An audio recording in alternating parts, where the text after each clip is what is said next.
Oi, pessoal, esse é um dos principais vídeos, né, do nosso canal aqui do Papo de Cromossomos, se não for o mais importante deles. É o vídeo em que eu vou falar sobre os sintomas, né, dessas síndromes. Tanto Klinefelter, quanto Jacobs, quanto 48XXYY, 48XXXY e 49, que são 4X e 1Y. Em maior ou menor intensidade, eles vão aparecer em todas as síndromes.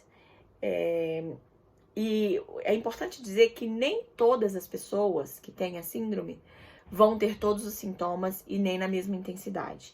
Então, eu vou falar dos principais aqui, como uma forma de vocês começarem a perceber onde pode surgir problema, dificuldade, e aí começar a ir atrás de especialistas se aquilo aparecer, né, de fato.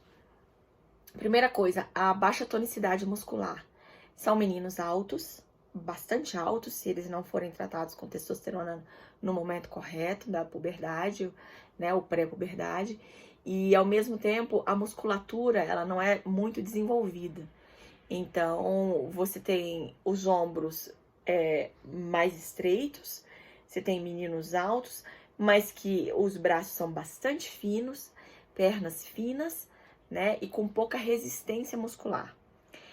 Muitas dessas crianças, a maioria, 91%, né, no caso dos XXYY, talvez Klinefelter um pouco menos, porque sempre Klinefelter vai ter uma incidência menor do que, quanto menos cromossomo duplicado você tem, menor a incidência desses sintomas que eu tô te dizendo.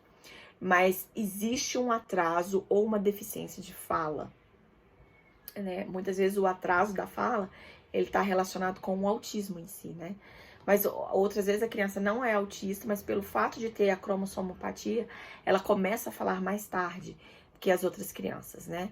Existe um atraso global de desenvolvimento, na ordem, no caso de 48XXYY, de 74%. Na parte física também, existe a possibilidade grande dos testículos serem menores do que o normal, ou deles serem retraídos, deles não caírem. Algumas crianças, inclusive no Brasil, já fizeram cirurgia para que o testículo desça, né?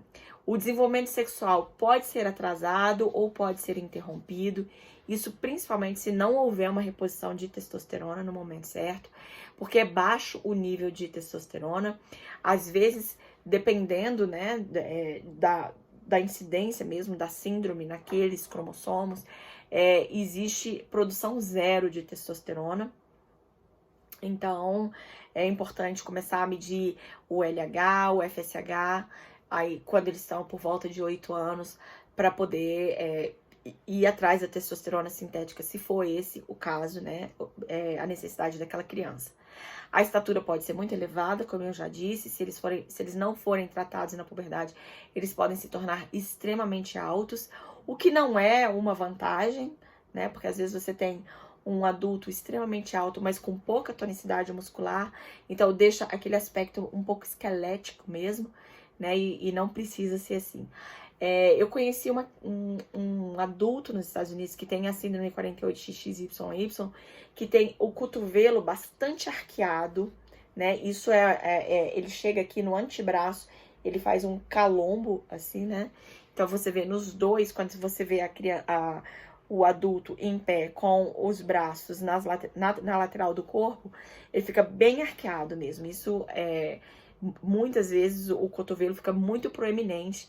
A gente chama isso de sinostose radiolunar, né? Em inglês é esse o termo. Isso acomete mais ou menos 18% das pessoas que têm o 48XXYY. A gente tem uma forte oscilação de humor, mudança de comportamento em quase a metade das crianças e adolescentes de 48XXYY. Então, esse surto de comportamento, ele é bastante visto, às vezes relacionado com autismo, às vezes relacionado só com a falta da função executiva de coordenação das emoções mesmo, né, de controle de emoções. 100% deles têm dificuldade de aprendizagem, quase 29% têm dificuldade, deficiência intelectual, e 72% transtorno de déficit de atenção e hiperatividade, o famoso TDAH, né? Muitas dessas pessoas têm escoliose pelo fato de serem muito altos e ter baixa tonicidade muscular. Tem também alguns, né, 30% mais ou menos, no caso do 48XXYY, com sintomas similares ao transtorno do espectro autista. Alguns têm o dedo mindinho bem encurvado, alguns têm pé chato, aquele pé torto, né, ou sem a curvatura, né, que é o pé chato. A maioria é estéril, eles não podem ter filho. Uma boa parte tem problemas dentários, alguns não têm o dente permanente, então quando o dente de leite cai, e demoram a cair os dentes de leite, porque são dentes grandes, de raiz bem grande, e em alguns casos eles têm pouco esmalte, e um esmalte mais poroso, falta de esmalte, então as cáries se proliferam com muita facilidade, e aí como muitos deles, não tem alguns dos dentes, é um problema grave, porque daí você tem que começar a fazer implantes, né? Existe uma tendência maior a ter úlceras e tromboses nas pernas, principalmente. 19% dos meninos 48XXYY apresenta malformação do coração. Uma boa parte tem lesões na massa branca do cérebro. Essas lesões, às vezes, são relacionadas ao autismo. Alguns apresentam 20%, no caso do 48XXYY, que tem alguns tiques no rosto, alguns movimentos involuntários repetitivos no rosto. 71% dos meninos têm tremores, né? 48XXYY, 71%, que são tremores intencionais, ou seja, eles não são como o Parkinson, que aparece o tremor quando a pessoa tá parada. Ele é tremor intencional, por exemplo. Se eu quero levantar uma colher, ou escrever, ou estar forçando a musculatura para fazer, começam a tremer. Existe remédio para isso, alguns deles tomam. E 15% dos meninos 48XXYY têm convulsões em algum momento da vida, ou principalmente no início, né, nos anos iniciais, e aí aquilo depois é controlado com remédios.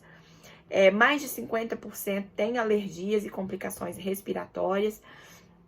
Essa é uma das razões pelas quais nós temos que ter uma preocupação a mais nesse momento de quarentena por causa da Covid-19, porque são pessoas que têm asma ou tiveram asma, então existe um comprometimento respiratório. Mais da metade tem um aumento no volume dos seios, o nome é ginecomastia, né? Alguns têm os olhos um pouco mais separados do que o normal, que a gente chama de hipertaliorismo. São um grupo de um pouco maior risco para diabetes do tipo 2. Alguns são estrábicos e alguns têm hérnia, né? Também existe um registro maior de mortalidade do que o grupo de controle num estudo que foi feito sobre o linfoma não Hodgkin.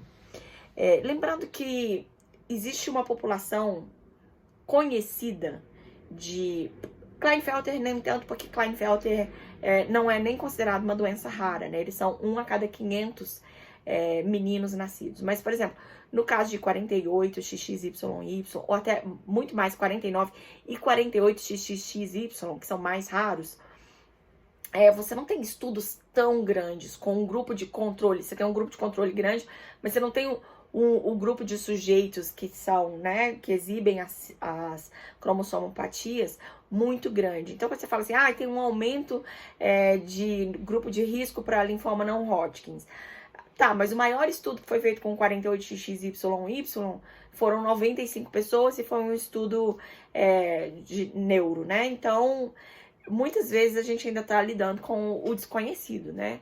Foi bom falar para vocês dos sintomas, eu acho que é sempre importante saber todos os sintomas possíveis que já foram relatados na literatura até hoje, para que as mães, pais, professores, cuidadores fiquem atentos, né? E não deixem passar uma necessidade, principalmente na área fisiológica, né? De testosterona, reposição hormonal, reposição em termos neurológicos, né? De remédios psiquiátricos contra a depressão, contra a ansiedade, contra os tremores, contra convulsões.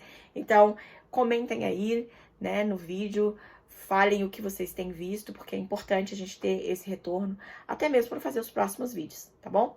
Beijo!